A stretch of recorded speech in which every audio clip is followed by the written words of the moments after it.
Have you ever wondered how easily children pick up a new language? Or how some people learn a language effortlessly? Today we are diving into that mystery. Namaste. Welcome to Weekly Dose of Sanskrit. Before we start learning Sanskrit, we'll explore some intriguing aspect of how we acquire a language. Have you ever wondered when you were a kid how you picked up a language effortlessly? By the age of 8, your language acquisition was nearly complete, which means you had learned the fundamental structure of a language by the age of 8. But how does this work?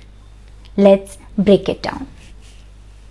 So, Noam Chomsky, a big name in language studies, came up with this groundbreaking theory in 1950s. He proposed that each child is born with language acquisition device, which means we humans have an inborn ability to acquire a language.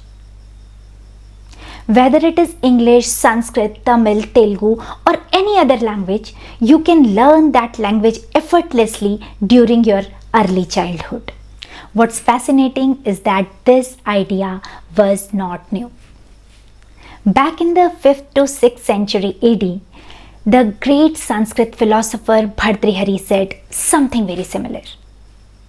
He observed that uttering sound is an extremely skillful act.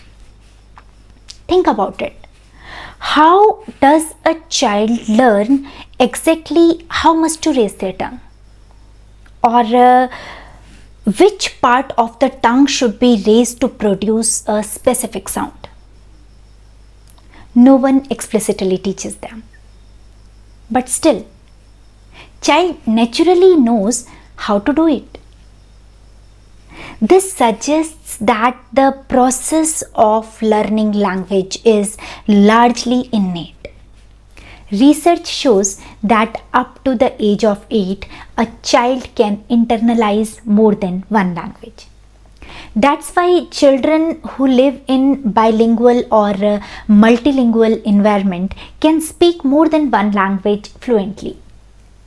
But after the age of 8, this process gets slowed down. If that's true, how do we learn a second language after the age of 8? That's the mystery we are going to unveil in our next video. So stay tuned as we dive deeper into the fascinating journey of language learning. Dhanyavadah.